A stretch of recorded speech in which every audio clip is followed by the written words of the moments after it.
Liza Mucheru Wisner, one of the apprentices, visit to Kenya. She had a chance to visit one school in Kibera.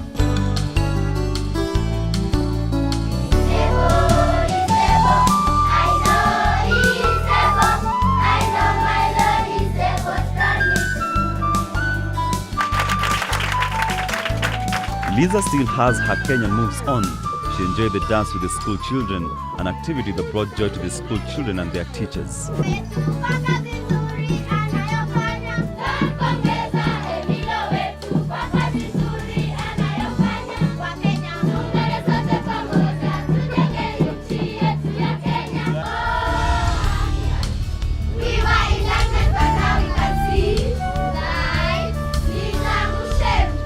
Not only did she receive the entertainment from the students, but she had a word of inspiration for them. Liza donated money to support an Ajali primary school toilet construction, and one of the organizations that accompanied her donated computers to the students, and she went further to teach them some of the computer basics for a better foundation in the computer world, and later they enjoyed a drink together.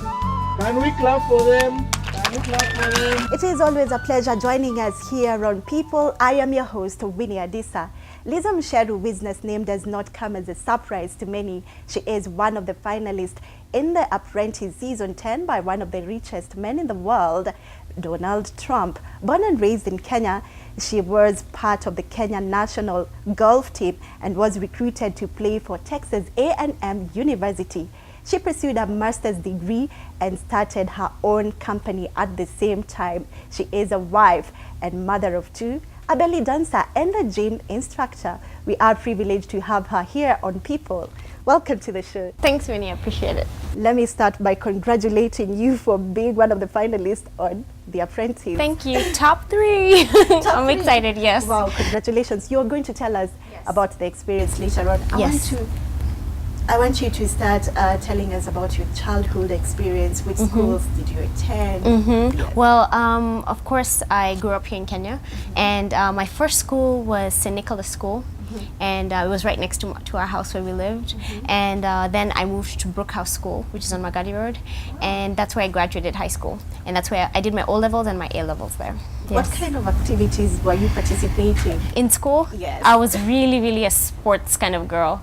I loved school, but above all else, sports was my number one thing. I was into everything, and I think I was the captain of everything. I was a captain of, soccer, netball. There was cross country. I loved cross country. Really?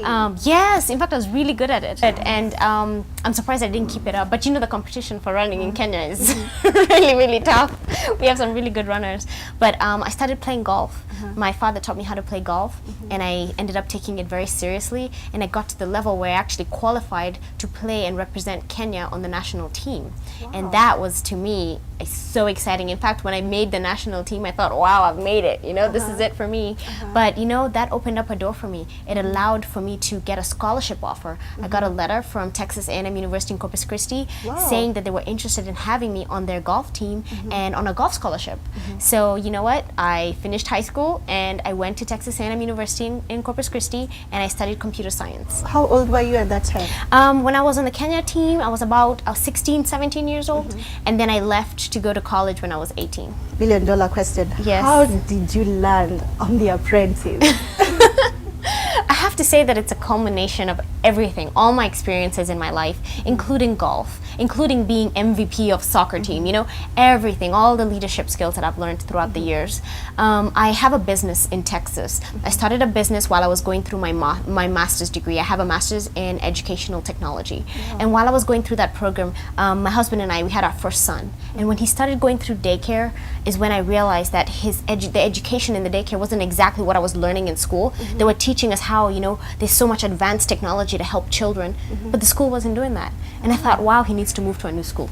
Looked for one, none. And I thought, wow, this is not going to happen. My child has to have the best. And so I started researching on my own, and I found that, you know what, this is doable. This is an opportunity where I can really make a difference.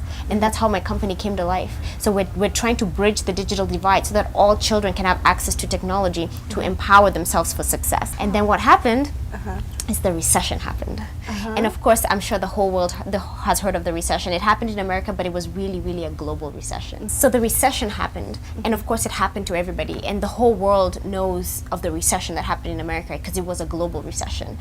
And it was a trickle-down effect. So even though I was a small business in sort of a small town, it really affected us because the budget cuts that happened throughout the government and throughout the schools really affected my company because I had contracts with the schools. And so unfortunately, I had to lay off my employees, and I got to the point where I was teaching classes, but we weren't as big as we were before. We still had good connections with the schools, but of course they didn't have the funding anymore. And so we were more parent funded than the school funded, which is really what we were reaching for.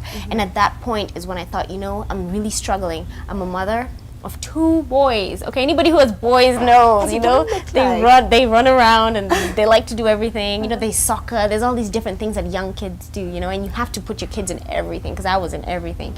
And then of course I have my full-time job. I'm an associate director at the university, at Texas A&M University. And I just thought, I'm struggling so hard to keep my business afloat. Maybe, I just need to focus on my family life. And at that point is when Mr. Trump wanted to hear a story of how the recession has affected Americans. And I thought, I was so empowered to tell my story. I felt like, oh my gosh, somebody wants to hear how this has affected me. I'm telling it. And I told my story. It was really short, and I got a call asking me to be one of the contestants, and it was just amazing. How was the experience like? It was really, really amazing when I got that call. Yes. In fact, when I got the call, I thought, oh my gosh, how am I going to fit this in my resume? Got a call to be on The Apprentice, and we went through the interview process, which was a grueling process. It was days, of interviews and debates. And there are so many people. And there was a lot. I mean, out of thousands and thousands of people who applied to be on the show, making it to the level where I rose to the top as one of the 16 candidates, to me was unbelievable. Did you ever think that you'll be called? No! In fact, it's like, I thought, oh my gosh, it's like winning the lottery, Like, how can they call me? I'm just Liza Wisner, who's a Kenyan from Corpus Christi, Texas, it's just Liza, But, when I went through that whole process, it really teaches you a lot about yourself. I have done quite a few things in my life, and now it's all coming together. It's not one thing that I ever did. It's not that because I started my business that I went on The Apprentice. It's not because I was a Kenyan that I became a contestant on The Apprentice. It wasn't because I had a golf scholarship. It was all those things together. I think it all just built up to showcase that I have had adversities and I have risen on top. So I was proud of myself for that. So it was good. It was good to see that. So when you got in and started being given tasks, tell us about that experience. So I got on the show, and I mean, of course, the cameras are all around, so that was scary at first, Yes, how was that experience, having cameras following you everywhere? Oh my God, every move, every single move you make, and in your face too, because they want to get the reactions, right? And then even when you take your notes in your notepad, because I mean, I write notes about everything, and I write them like randomly. It didn't have to make sense to anyone but me. But they're zooming in on my notes, and I'm like, I don't want America or the whole world seeing my notes, the way my handwriting, because I'm used to typing on the computer. My handwriting isn't that good. And so that was a challenge to overcome the fact that everybody's watching. When you feel like you're on a spotlight, it's hard to really focus and get your job done, especially when you don't know who's watching. And so that was a difficult process, and the tasks themselves were grueling as well. We really, really had to focus and get the task done because there was no time for second chance, If you messed up, then you messed up. There was no time to correct anything because we usually had like 24 hours to complete a task or 48 hours. And within that time, there's no time for errors. So which was the hardest task that you were given? I do have to say that the hardest task that I believe as a team we all had was the pedicab task. It was one where we had to run a pedicab service and offer a tour to the people in New York City. And that was a very difficult task because first of all, we weren't in a good location. And then secondly, I think we were all selling so hard, but we were making no sales. So that was difficult for me because I felt like we were solidly doing a good job selling, but nobody was interested in buying our product. So it was actually disheartening. It actually made me feel like, gosh, you know, when you're trying to climb that mountain and it just keeps going further and further up, you know, you just keep thinking, okay, just a little bit further, and then you get there and then there's still more, you know, and it's like, oh gosh, I'm never gonna get there. So that was the feeling I got from that task. And about teamwork, is it about teamwork or every person for himself? It's both. It's a really cutthroat environment. I do have to say, but because it's a competition, it's expected. Yes. You know, I do not expect us to get in there and all of a sudden be best friends and congratulate each other when we get to the top. You know, we're all trying to get up there. But at the same time, I do now appreciate raising people up, because I noticed that the more you try to put people down, the more they rise up, and then the more you go down. But the more you raise other people up, the more you're rising up. Yeah, so true. I really learned that as a lesson, and I learned it in reality, you know, and nobody told me. I mean, I've heard it, but you don't ever put it into application until you actually experience it yourself. So the apprentice experience has really taught me a lot. I call it my business boot camp. You know, it really showed me what it's like and how to be a really successful business person by appreciating everybody's talents who are around you. There's a time you were pranked that you're fired. Oh my God, that was the prank of a century, I think. Tell me about Oh my that. gosh, that experience really taught me like what I was doing on that show. I think it was the beginning of Liza really opening up on the show. It was a moment when everybody had decided to go against me. I think they were campaigning for me to be fired. Yeah. And it was right in the beginning of the boardroom, you know. Liza's the weakest, Liza this, Liza that, and then all of a sudden Mr. Trump says, Liza, you're fired. And I hadn't even had a chance to open my mouth once and defend myself. And there was silence, you know, for a long time, and I think everybody thought, you know, she has been fired, you know. And What then went through your mind at that time? everything flashed, literally, you know, because I've put a lot into this process. It's not an easy process to get there. And then you think, oh my gosh, I was just fired like that. These people just campaigned for me to be fired, and I'm gonna let that happen. And then to hear that it was a prank, I was so happy. Like, I think you can even see it in my face. I'm just beaming, you know? But then in an instant, it changed from beaming to sadness and hurt, because I had worked so hard for that team during that whole task. And then to know that they had all come together and now they were trying to kick me off the team for really nothing whatsoever, I felt so hurt. And it really made me real. Yes, I really did. And I felt like, you know what? It's every man for themselves at this point. And there's only going to be one apprentice, and no one's going to stand in my way. So what lesson did you learn? I learned that you really have to stand up for yourself. And I was standing up for myself. And I think the lesson here is that Mr. Trump was sending a message. He was really sending a message that it's really that easy. It's really that easy for him to say, you're fired, because that is his boardroom, and if he decides he wants to fire you, you're fired. It's really that simple, and that's really how life is. You know, things can just happen. You never know what's going to happen tomorrow. You know, you might wake up in the morning thinking, oh, it's going to be such a wonderful day, and the worst day of your life starts happening, you know? And so it really teaches you, you know, just take every day as it comes and just do your best. That way, when you're faced with adversity and something bad happens, you don't feel like, oh my God, I wish I woulda, coulda. Because if I would have been fired at that moment, my whole life I would have been going, I wish I woulda, coulda. I wish I wasn't nervous of the cameras. I wish I would have spoken up more, you know? I would have kept thinking, oh my God, you know, I can't believe I let them speak about me like that, waiting for my turn to speak. No, I should have been attacking them as soon as they started attacking me, you know, instead of being polite about it, you know? And so I'm so glad of that lesson, because it's taught me, you know, go for what you want. Don't hold back, be aggressive, be tough, and you'll get it. Any rivalry that you had in the house? I don't personally think I had a rivalry. I think the other contestants probably maybe had personal feelings towards me. I actually really respected everybody on the team, and I think it was clear to everybody that there was nobody who I did not like. So I do have to say that the cast was an amazing cast. Everybody was so hardworking, but of course in a competition environment there's no room for, you know, showing everybody else's strengths. You have to be your best salesman, and your best sales pitch is it shouldn't be helping somebody else become the apprentice. Let's talk about firing. Do you sometimes feel like you're giving out your ideas, then when you're fired, you're not fired with your ideas, the ideas remain? What do you have to say about that? I like how you put it, because not only the ideas but also the friendships that you make on the teams, you know. When you get fired, and maybe we had made friends and we had bonded, well, when I got fired, you're still there, and maybe the ideas I had were still there, but I got fired on my own and I left, you know. So I really saw it as, you know, when you get fired, you leave on your own. And it's the same thing with life, you know.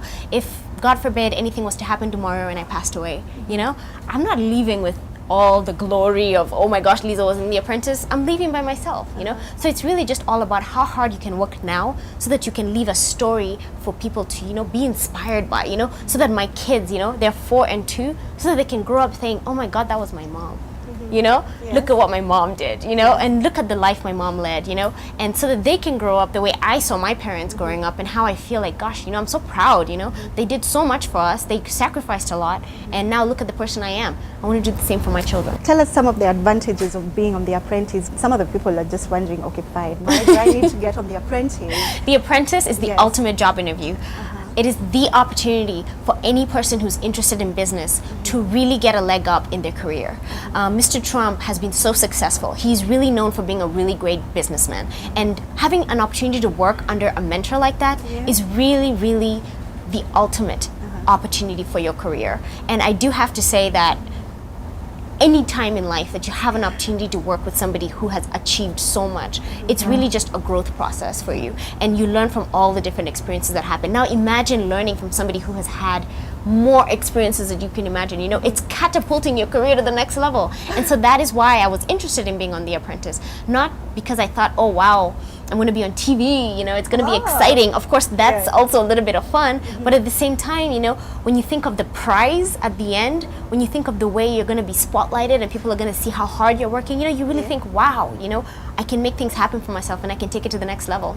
We will take a short commercial break as we look at Liza's video footage. On this season's Apprentice. I come from Nairobi, which is in Kenya. I moved here on a golf scholarship. I am very competitive. It really keeps me moving forward, keeps me focused. I think we're going to win this one. Yes, it is a game, and we're here for a job of how do we get there. I'm sure people are going to tear one another down. I think he was a pitiful leader. I think he's a terrible teammate. I'm just fueled and ready for this. If you do not ride on the Roman chariot. You were catching those people coming that way. Stop screaming! I cannot! I don't do business like this. I will push you. I will motivate you. Back in now. Mr. Trump's ready for you.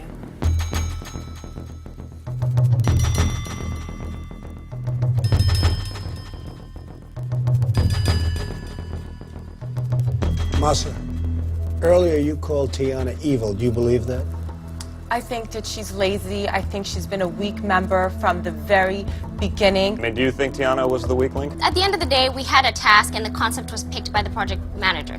So you either show up or you go home. And I showed up. You showed up and you sat in the corner, and we were all there telling her, oh, that we like that show. You did. I said we were hustling to put this You did nothing. And Liza, what I did find interesting was the fact that you said Tiana was the weakest. Well, why and is the reason that? why I'm saying So that you obviously is because, agree with no, Masa. because at the end of the day, we finished shooting and we came back, and that's what we have. You know, you have what you have in your hand. He became bigger than he was before. You're really not dealing with friends right now. You're dealing to win. So I'd go all out, be strong, and win. This is the catalyst that will bring my life back. Even in tough moments, I just want to stop and I want to think, God, I'm so grateful to be here. Welcome back. This is People, and I am joined by Liza Mucheru, one of the finalists in The Apprentice Season 10. Hi. Hi. Winnie. Okay, tell us some of the challenges that you experienced or encountered when you were on The Apprentice. Oh my gosh, challenges. I can give you a list of challenges. Yes. But just to give you one challenge that I know for sure was really difficult for me was I think I'm really passionate about everything that I do. And that means that I really wear my heart on my sleeve. I'm a really open person, and I really am, I think I'm honest, you know, and I like to show exactly what's happening. And I think it was hurting me because it was looking as though I was weak to the team, and that was a challenge for me. It started being difficult to not show my emotions and not really show exactly how I was feeling, because I realized really quickly that the more I was showing exactly how I was feeling and how I wanted things done, the more I was under the attack. So that was difficult. So how are you able to overcome all that? I just realized that at the end of the day, when we get in the boardroom, one person's gonna get fired, and I just have to secure my spot as not getting fired. So whatever I needed to do to make sure that I wasn't getting fired, because in the apprentice experience, I believe the apprentice experience is not a regular life experience. It's not what we go through every day in life. There may be a few things here and there that I can say, okay, fine, I relate to that in my regular life, but the experience is just like a pressure cooker, you know? We're all in there trying for this position. They're giving us impossible tasks, you know, like climb the mountain in a day, and people usually take 8 days to climb it. I mean, it's ridiculous, the stuff, the tasks they told us to do. So the environment just sets it up to where you really have to let go of a few things that you're used to doing, which is, you know, taking a breather, listening to a project and really understanding what it is. So I do have to say that it's a little bit different than what real life is. Wow. And some of the highs and lows? One of the highs Yes. is knowing that we got to meet and mingle with the Trump family. Wow. Yes, they are so How did it feel inspiring. like? It was awesome. You know, every time I saw Don Jr. or Ivanka or Eric Trump, it was really like, wow, look at these kids, you know? On a one-on-one basis? Sometimes, because when they came to visit us on tasks, it just depends on what you were doing at that point. So what if you walked in the door and you were the only one in the room? Well, then you got a one-on-one, you know? You got to just talk to him. Or if you walked in and you were the first at the door, you know, then you go, wow, hi, nice to meet you, and then you have a one-on-one with him. And there was a lot of opportunities to talk to them, and you just really see how they're following in their father's footsteps, you know? You can really see how he has just led the way for them, and they're taking it to the next level. I honestly believe that they're going to be bigger and better than their dad. Wow. They're taking it to the next level. They are tough kids, you know? They're my age, you know? So I'm sitting in that boardroom thinking, wow, you know, I'm vying for a position to work in their organization, and they're my age. So I may have achieved a lot, but just imagine what they have achieved, you know? And they're not just there because of their dad. They have the education, and they really do have the expertise to be there. So it's great. It was really a great experience to be around them. And the lows? And of course the lows were really trying to work with the team, you know, that was really against you. You know, from the very beginning I felt like I really love working in a team environment, but it wasn't coming off like that. I really felt like I had creative ideas, but they didn't seem to be gelling with the team. It didn't seem like anybody was listening to my ideas, and that was difficult. It was difficult to take because I've come from an environment where my ideas were good ideas and everybody was like, wow, Liza, that's great, let's do that. But here it was more like, no, we're not going to do that, we're going to do something else. And so it was difficult taking that criticism from the team. Okay. Then how does it feel like Kenya having their eyes on you? Not only Kenya, but Africa. I know. How does it feel like? It's amazing, and I never expected this to happen. I just went on The Apprentice, you know. I just almost feel like it's surreal to me. I remember sitting at home, you know, working my business, struggling, you know, doing the accounting, income tax, you know, paying my employees, and then one day, you know, I'm on The Apprentice, and then the next day I decide, hey, I'm going to go visit my family, and I really want to launch this Power Up thing because I've had it in the back of my mind for a long time. And I thought, you know what, let's just go ahead and do it. I've had this name, which is the perfect name for a company, and I thought, let's just do it. And then I get here, and the media, it's just been amazing, you know. I just feel the love, you know. You've done us proud. It's just, and you know, I just never thought that. You know, you never really know how proud people are of you until you come home. Because I live in Corpus Christi, and I may be living there, and that may be my, you know, my residence. But you know, now that I've come to Kenya, this is home. You know, home is where everybody rises you up, you know. And it's just been so amazing, all the responses. It really shows that I have done something that's kind of cool, you know, that has really showed Kenya in a different light. And because when we're in America, I mean, most of the things that we see are mostly the negative things, you know. We never really see all the positive things, like Rudisha, you know, he just, you know, won, you know. And I don't even think that was on the news in America, you know. But obviously any violence that happens, that's like #1 on the list, you know, on the news. And so it's really great to know that now there's an opportunity where we can really show Kenya in this light, you know, where we're really passionate about the things that we do. So with the confidence that you ooze, and Kenya and Africa looking up to you, if you win The Apprentice, what are some of the things that you're going to change that are unchangeable? Well, I wouldn't say anything is unchangeable, because with time, you know, change has to be accepted.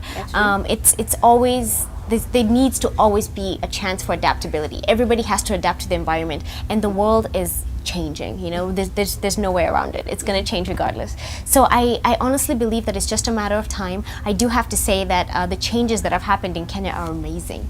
You know, the infrastructure, there's so much construction, so you can see that they're trying to make the country great, you know. The new constitution that was just voted on, you know, that is amazing. You know, I was just looking through it, and actually I got a signed copy, you know, from the Minister of Justice and Constitutional Affairs. He invited me to his office and gave me a signed personal copy of the Constitution, you know. That is amazing. I can't wait to go back and read it in detail, you know, instead of just picking up a few things here and there, so that I can really understand the direction that Kenya wants to go. And then one of the things I do have to say is that the support of the Kenyans is really showing me that I am on the right track, that I am doing the right thing, and I'm not just having a business. I'm actually having an inspiring story for people. Wow. And it's just been amazing being here because I'm seeing myself in a whole different light than I expected. Wow, that's nice. Yes. So how do you juggle between being an entrepreneur, an apprentice, a wife, a mother? It's been a challenge, to be honest. I started my business 3 years ago, and before that we lived a really fast lifestyle with my husband. We're both very active in everything that we do. He's a teacher, and he's really into science and technology, and he's a history buff, and so yeah, we're really into what we do. And so we've always lived this busy lifestyle, but when I started my business, that just took it to another level, you know? It just took it from having a full-time job to almost having 3 full-time jobs. Because when you run your own business, well, it feels like that. Because when you run your own business, you're not only providing the service, you're not only serving people what they want, which is obviously I was serving the computer classes, I'm also running the business. So now I have my full-time job, and then I'm doing the teaching and, you know, showing the kids how to use the computer and providing the resources for the schools. And then in the back end, I have to go home and do the business side of the business, you know, taking care of the accounting, you know, and then also be the mother. So now that's 4 jobs, you know, so you really see that you do have time, you know, when you think, oh my gosh, you know, I don't have time for that, you know, I really cannot do that. I can't fit that into my schedule. That's just an illusion. So you know, do you have a free time? What do you do? I do have free time. What do you do during your free time? I hang out with my family. I love playing. I love hanging out with my boys. They're so amazing. I really enjoy playing golf. I call it driving range golf because I just go to the golf range and it's sort of my alone time, and I hit a few balls. Sometimes maybe I might be having a frustrating day and I'll just really hit those drivers, and I'll just hit them really hard. And belly dancing. And then obviously, yes, I love belly dancing. But I think it's more, for me, it's more of a workout. And I teach it as an aerobics instructing, a part of my aerobics instructing classes. And so I love spending time doing active activities. So that's why I say like this. Well, I do have to say that having 2 boys, anybody who has 2 boys knows, yes, running after them up and down, even in the house, you know, they want to chase you around and they want you on the floor playing cars, and they want you to pick them up, both of them. So a lot of the times when I go to pick them up from school, they both want to be carried out of school, so I'm walking out like this, you know. That's when you're tired. And I am, yeah, but you know what? When you see their faces, any mom knows. When your child wants you to pick them up, you just pick them up, because they'll get to an age where you can't pick them up, you know. So I pick them up whenever they want to be picked up. So it's just been amazing. So I do have to say, you still have to have a really strong support system. And my husband has just gone above and beyond what support is. And I always knew he was an amazing husband, but now looking back and seeing where I've come and just thinking of all the moments when he just took control of everything while I was handling other things, you know, I just think, oh my gosh, I would never be the person I am without him, you know. He has just been such a strong support system for me. And his ideas, you know, he has such brilliant ideas. A lot of the things that I do, I'm like, oh my gosh, you know, I'm high-fiving him because I'm like, only you would think of that, you know. He has really led me on a course to see where I can be successful. He seems to be like the big picture guy, you know, and I'm so grateful to have a person like that in my life. Yeah. You know, right now you have become an icon and everyone wants to be like you, wants to follow in your footsteps. What do you have to tell the youth out there who are looking up to you? You know, when I came here, there is so much talent, to be honest. When we're visiting the schools, the kids are so smart, you know.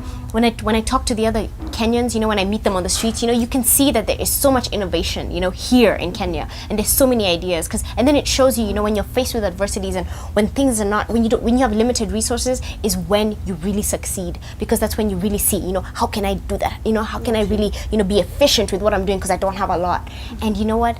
I'm so glad I came here to launch Power Up, because this is where everything's going to start. I think this is where the super technologies are going to start from. So if we start teaching our kids now, just imagine 5-10 years from now what they're going to be thinking of, you know? They're going to be thinking of how to affect their community, and this is where it needs to begin. This is really where it needs to begin, because necessity is really going to be making the best inventions for us. Wow. We are so much proud of you, and we wish you all the best. Thank you. Apprentice, and I'm really honored. Thank you. I am honored. With me. Thank you. It's been a pleasure. Yes. It has been a pleasure spending time with Power Mom on The People. Do send us your views and comments through the numbers on your screen. Till next time, do have yourself a blessed day. I have been your host, Winnie Adisa.